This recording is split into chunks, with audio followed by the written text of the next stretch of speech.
Welcome you all. अभी हम बात करेंगे समान नागरिक संहिता की, यूनिफॉर्म सिविल कोड की।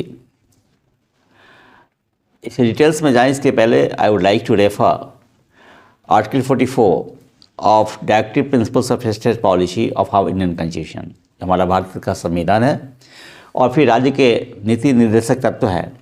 इसके जो 44 आर्टिकल है इसकी बात करेंगे हम। और इसके अनुसार कहा गया है कि it is the duty of the state to secure for the citizens a uniform civil code throughout the territory of India. In other words, we can say that it means one country, one rule.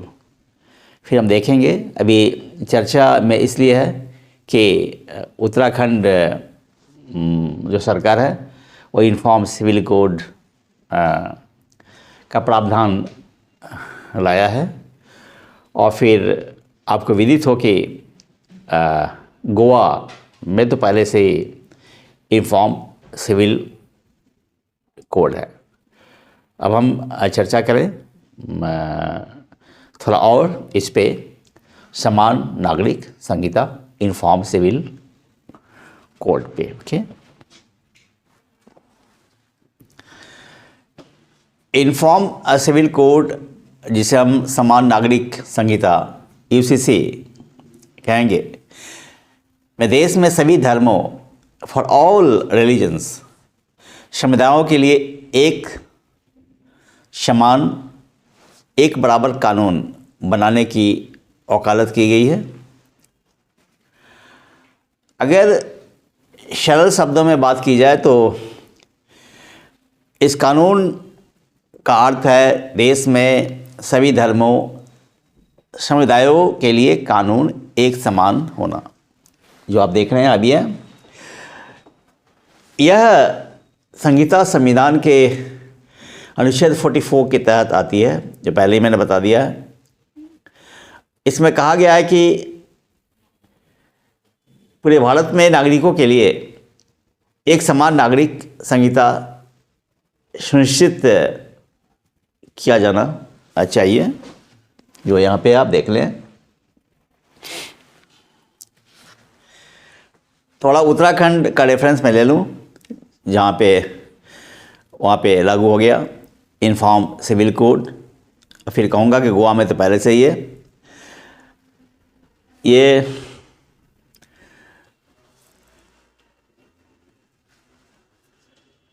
अब देखें कि जो bill pass हुआ है उसमें क्या है।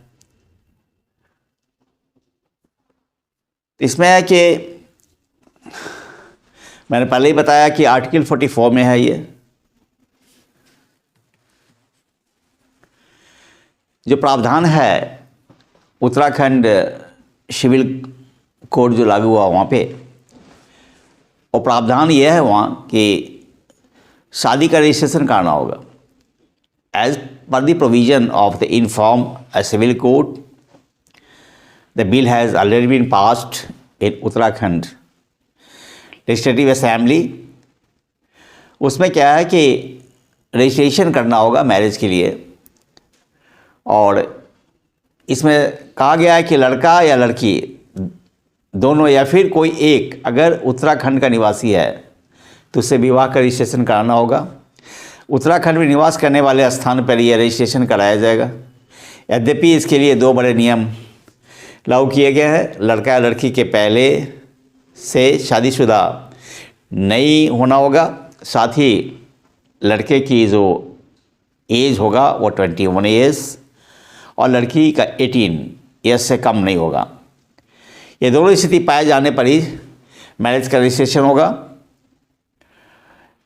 और इसके लिए पति और पत्नी दोनों को उचित प्रमाण देने होंगे। शादी के रजिस्ट्रेशन की धारा 10 की उपधारा 1 के तहत विवाह का रजिस्ट्रेशन कराया जाएगा। ये जो यहाँ पे आगे हम प्रावधान पे बढ़ते हैं। उत्तराखंड के विवाहों के अनिवार्य रजिस्ट्रेशन अधिनियम 2010 के तहत रजिस्टर्ड यूसीसी विल रजिस्टर्ड विवाहों के द्वारा पंजीकृत कराने की ज़रूरत नहीं होगी। यानी मैं रिपीट करता हूँ इसको, उत्तराखंड में विवाहों के अनिवार्य रजिस्ट्रेशन अधिनियम 2010 के तहत रजिस्टर्ड विवाहों को दोबारा पंजीकृत कराने की ज़रूरत नहीं होगी। यद्यपि ऐसे जोड़ों को यूसीसी बिल लागू होने के 6 माह के अंदर सब रजिस्ट्रार के समक्ष इसकी घोषणा प्रस्तुति करनी होगी। यह वर्तमान निवास करने वाले इलाके के सब रजिस्ट्रार के कार्यालय में पेश किया जाएगा। इसके लिए बिल की धारा 10 की उपधारा 2 में प्रावधान किया गया है। आगे बात यह है कि पहले से शादी कर चुके जोड़ों को भी शादी का रजिस्ट्रेशन कराना होगा। इसमें देखा जाएगा कि शादी किसी रूढ़ि या परंपरा के खिलाफ तो नहीं हुई है। यद्यपि इसमें जनजातीय समुदाय को, जो ट्राइबल जो कम्युनिटी है, उनको अलग रखा गया है। यूसीसी बिल की धारा 10 की उपधारा 3 में यह प्रावधान किया गया। बिल में साफ कहा गया है कि एक पत्नी के रहते पुरुष या महिला को दूसरी शादी करने का अधिकार नहीं होगा, जो यहाँ आप देख रहे हैं।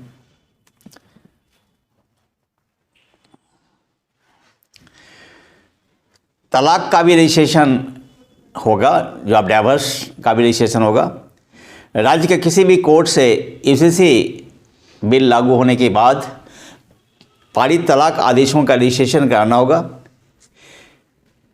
ये यूसीसी बिल की धारा 11 की उपधारा 1 में इस संबंध में प्रावधान किया गया। वहीं राज्य के बाहर के कोर्ट में पारित प्रदेश के निवासी की तलाक अर्जी पर आए फैसले के बाद धारा 11 की उपधारा 2 के तहत रजिस्ट्रेशन होगा। यूसीसी बिल लागू होने से पहले राज्य के किसी भी कोर्ट से पारित तलाक आदेश को धारा 11 की उपधारा 3 के तहत रजिस्टर करना होगा। इसी प्रकार प्रदेश के बाहर के कोर्ट में पारित आदेश धारा 11 की उपधारा 4 के तहत रजिस्टर कराए जाएंगे, जो आप यहाँ देख सकते हैं। यूसीसी बिल में तलाक को लेकर स्थिति साफ की गई है, स्पष्ट किया गया है। इसमें साफ कहा गया है कि शादी की 1 साल की अवधि तक पति या पत्नी तलाक का आवेदन नहीं दे सकते हैं। तलाक के लिए पति और पत्नी दोनों को समान अधिकार दिया गया है। मुस्लिमों में 3 तलाक, हलाला और इद्दत जैसी प्रथाओं पर इस कानून के होने के बाद पूरी तरह से रोक लग जाएंगे। विवाह और तलाक रजिस्ट्रेशन पर अपील की सुविधा किसी भी व्यक्ति के विवाह और तलाक के रजिस्ट्रेशन की फाइल को स्वीकृत और अस्वीकृत करने का अधिकार सब रजिस्ट्रार को होगा। वे उचित कागजात की अनुपलब्धता की स्थिति में यह निर्णय ले सकते हैं। वहीं आवेदकों के सब रजिस्ट्रार के फैसलों को चुनौती देने का अधिकार होगा। वे निबंधक और महानिबंधक के स्तर पर अपील कर सकेंगे। वहाँ वे उचित कागजात पेश कर विवाह या तलाक को रजिस्टर करा सकते हैं। अब देखिए, हम कानूनों की ओरिजिन के संदर्भ में हम थोड़ा पीछे जाते हैं। 1840 ब्रिटिश सरकार ने 1840 में लेक्स लॉ की रिपोर्ट के आधार पर अपराध, साक्ष्य और अनुबंध के लिए एक समान कानून बनाए थे, परंतु हिंदुओं और मुसलमानों के व्यक्तिगत कानूनों को उन्होंने जानबूझकर कहीं छोड़ दिया। दूसरी ओर ब्रिटिश भारत न्यायपालिका ने ब्रिटिश न्यायाधीशों द्वारा हिंदू, मुस्लिम और अंग्रेजी कानून लागू करने का प्रावधान किया। साथ ही उन दिनों सुधारक महिलाओं द्वारा मूलतः धार्मिक रीति रिवाज जैसे सती आदि के तहत किए जाने वाले भेदभाव के विरुद्ध कानून बनाने के लिए आवाज़ उठा रहे थे। स्वतंत्र भारत में 1946 के दशक में हमारे संविधान को बनाने के लिए संविधान सभा की स्थापना की गई थी, जिसमें दोनों प्रकार के सदस्य शामिल थे। वे जो समान नागरिक संहिता को अपनाकर समाज में सुधार करना चाहते थे, जैसे डॉक्टर बी आर अम्बेडकर और अन्य मूल रूप से मुस्लिम प्रतिनिधि थे, जो व्यक्तिगत कानून। साथ ही समान नागरिक संहिता के समर्थकों का संविधान सभा में अल्पसंख्यक समुदायों द्वारा विरोध किया गया था। परिणाम स्वरूप संविधान में DPSC directive principles of state policy राज्य के नीति निर्देशक तत्वों के भाग 4 में अनुच्छेद 44 के तहत केवल एक पंक्ति जोड़ी गई है। इसके अनुसार राज्य पूरे भारत में नागरिकों के लिए एक समान नागरिक संहिता सुनिश्चित करने का प्रयास करेगा। चूँकि इसे DPSC में शामिल किया गया है, इसलिए वे न तो अदालत में लागू करने योग्य है और ना ही कोई राजनीतिक विंग संगति इसके आगे बढ़ पाई है, क्योंकि जो माइनॉरिटीज है, अल्पसंख्यक है, मुख्य रूप से मुसलमानों को लगता है कि इससे उनके व्यक्तिगत कानूनों का उल्लंघन होता है या उन्हें निरस्त किया जाता है। फिर हिंदू विवाह अधिनियम 1955, हिंदू उत्तराधिकार अधिनियम 1956, हिंदू अल्पसंख्यक और संरक्षक अधिनियम 1956 और हिंदू दशक ग्रहण और रख रखाव अधिनियम 1956 के रूप में हिंदू कानूनों को संहिताबद्ध करने के लिए विधेयकों की एक श्रृंखला पारित की गई है, जिन्हें सामूहिक रूप से जाना जाता है। हिंदू कोड बिल बौद्ध, सिख, जैन और साथ ही हिंदुओं के विभिन्न धार्मिक संप्रदायों को शामिल करता है, जो महिलाओं को तलाक और विरासत का अधिकार देता है, विवाह के लिए जाति को अप्रासंगिक बना देता है और द्वैत विवाह और बहुविवाह को समाप्त कर देता है। क्या आप जानते हैं कि 1985 में सुप्रीम कोर्ट ने पहली बार संसद को UCC बनाने का निर्देश दिया था? शाह बानो केस का संदर्भ है ये। मोहम्मद अहमद खां बनाम शाह बानो बेगम को मुख्य रूप से शाह बानो केस के नाम से जाना जाता है। इस मामले में 1985 में शाह बानो ने आपराधिक प्रक्रिया संहिता की धारा 125 के तहत गुजारा भत्ता की मांग के लिए सुप्रीम कोर्ट का दरवाजा खटखटाया। जब उनके पति ने शादी के 40 साल बाद 3 तलाक देकर उन्हें तलाक दे दिया और उन्हें नियमित गुजारा भत्ता देने से इनकार कर दिया, सुप्रीम कोर्ट ने भारतीय आपराधिक संहिता की धारा 125 लागू करके शाह बानो के पक्ष में फैसला सुनाया और ये सभी नागरिकों पर लागू होता है, चाहे वे किसी भी धर्म के हो। तत्कालीन मुख्य न्यायाधीश YB चंद्रचूड़ ने कहा कि एक समान नागरिक संहिता कानून के प्रति असमान निष्ठाओं को दूर करके राष्ट्रीय एकता के उद्देश्य में मदद मिलेगी। हाँ, अतएव अदालत ने संसद को UCC तैयार करने का निर्देश दिया। आप देख सकते हैं क्या उदाहरण है जिसमें सुप्रीम कोर्ट ने सरकार को अनुच्छेद 44 के तहत फिर से निर्देश दिया। इस मामले में शर्ला मुदगल बनाम भारत संघ। सवाल यह था कि क्या हिंदू कानून के तहत शादी करने वाला एक हिंदू पति इस्लाम अपनाकर दूसरी शादी कर सकता है? सुप्रीम कोर्ट ने माना कि दूसरी शादी के लिए इस्लाम अपनाना पर्सनल लॉ का दुरुपयोग है। आगे कहा गया है कि हिंदू विवाह को हिंदू विवाह अधिनियम 1955 के तहत भंग किया जा सकता है, यानी केवल इस्लाम में परिवर्तित होकर दोबारा शादी करने से हिंदू विवाह कानून के तहत विवाह समाप्त नहीं होता है और इस प्रकार यह भारतीय दंड की धारा 494(5) के तहत अपराध होगा। आज़ादी के बाद भी इन्फॉर्म सिविल कोड पर हुई थी चर्चा। भारत की स्वतंत्रता के बाद इन्फॉर्म सिविल कोड पर अलग अलग विचार थे। कई सदस्यों का मानना था कि इन्फॉर्म सिविल कोड भारत जैसे अलग अलग धर्मों और संप्रदायों वाले देश में लागू करना ठीक या बेहतर नहीं होगा, जबकि अन्य का मानना था कि इन्फॉर्म सिविल कोड देश में अलग अलग समुदायों के बीच एक देश एक कानून की तर्ज पर सद्भाव लाएगा।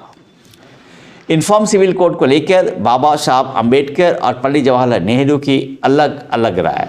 Doctor B.R. अम्बेडकर का इस मुद्दे पर मानना था कि इन्फॉर्म सिविल कोड कोई थोपा हुआ नहीं बल्कि केवल एक प्रस्ताव था।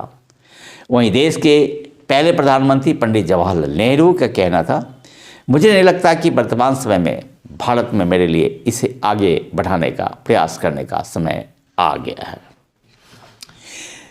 UCC पर क्या है सुप्रीम कोर्ट का रुख? सुप्रीम कोर्ट ने कई ऐतिहासिक निर्णयों में सरकार से UCC को लागू करने का आह्वान किया और समय समय पर न्यायालय ने केंद्र सरकार से इस पर अपना रुख स्पष्ट करने के लिए कहा।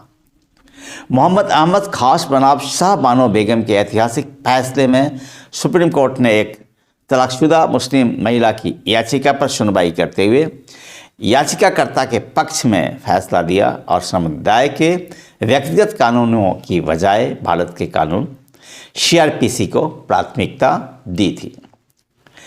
इस फैसले में अदालत ने भी कहा था कि संविधान का अनुच्छेद 44 एक बेकार पड़ा हुआ आर्टिकल बनकर रह गया है। भारत में उत्तराखंड से पहले केवल गोवा में लागू था यूनिफॉर्म सिविल कोड। हालांकि देश में एक ऐसा शहर भी है जहां आज या कल से नहीं बल्कि लगभग 150 साल पहले यूनिफॉर्म सिविल कोड लाया गया था। गोवा भारत का एकमात्र राज्य था जहां समान नागरिक संहिता था। इस संहिता की जड़ें 1867 के पुर्तगाली नागरिक संहिता में मिलती है, जिसे पुर्तगालियों द्वारा लागू किया गया था और बाद में इसे वर्ष 1966 में 1966 में नए संस्करण के साथ बदल दिया। गोवा में सभी धर्मों के लोगों के लिए विवाह, तलाक, विरासत आदि के संबंध में कानून है। इस तरह से यह देश में एकता और अखंडता के लिए ये समान संहिता है। स्वाभाविक है कि जब हम एक देश में रहते हैं तो जितने भी हमारे समुदाय के लोग हैं, धर्म के लोग हैं, उनके लिए एक समान कानून होने चाहिए, क्योंकि धर्म के नाम पर टूटना, अलग होना, विसंगठित होना सही नहीं है। और इसलिए यूनिफॉर्म सिविल कोड ये हमारा है और हम सबों को इसका सम्मान करना चाहिए। Thank you.